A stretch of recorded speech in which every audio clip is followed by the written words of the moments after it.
Bonjour Alix, bonjour Marcelin, bonjour à tous. Nous sommes aux portes du week-end et notre revue de presse aura en partie une coloration actualité people.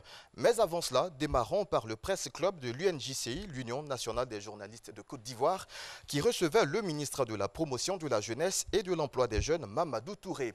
À cette occasion, on va revenir.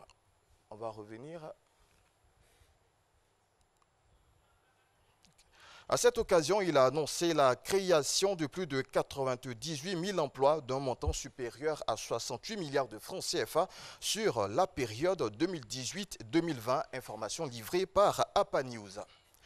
Autre sujet, toujours dans l'actualité locale, et nous parlons showbiz.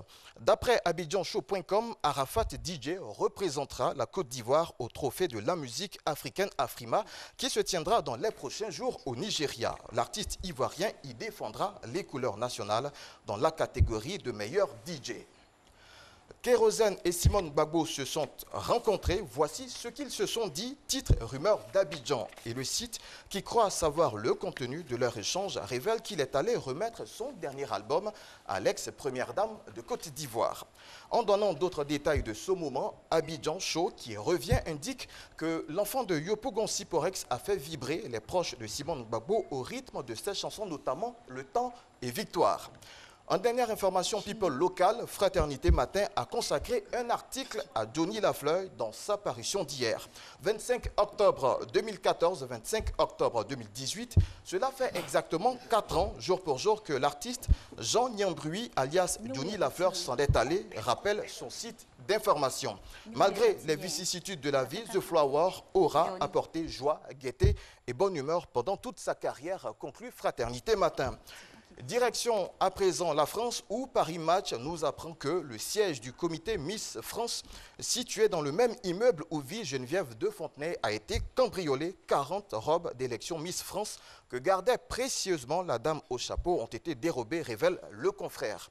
Une partie de ma vie s'est envolée, s'est-elle confiée dans les colonnes du magazine français. L'actualité people hexagonale aussi marquée par l'album posthume de Johnny Hallyday. Une semaine après la sortie de l'opus, l'heure est déjà au compte et c'est Closer qui s'en est chargé. À en croire ce magazine français, Laetitia, le pouce du rocker, a déjà empoché plus d'1,5 milliard de francs CFA de recettes découlant de cet album.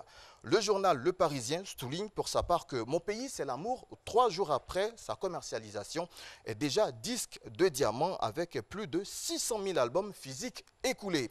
Refermons notre revue de presse par une chanteuse soudanaise qui a été arrêtée par la police et ce, conformément à une loi en vigueur dans son pays. Selon Kwasi.com, le pantalon que portait la jeune dame lors d'un spectacle était jugé trop moulant, trop près du corps, comme on le dit chez nous. Cette arrestation a été sévèrement critiquée par les internautes soudanais qui ont demandé par la même occasion la suppression de cette mesure. Alix, Marcelin, inutile de vous signifier qu'Abidjan serait un véritable désert si une telle loi était appliquée chez nous. C'est la fin de cette revue de presse. Excellent week-end et à lundi.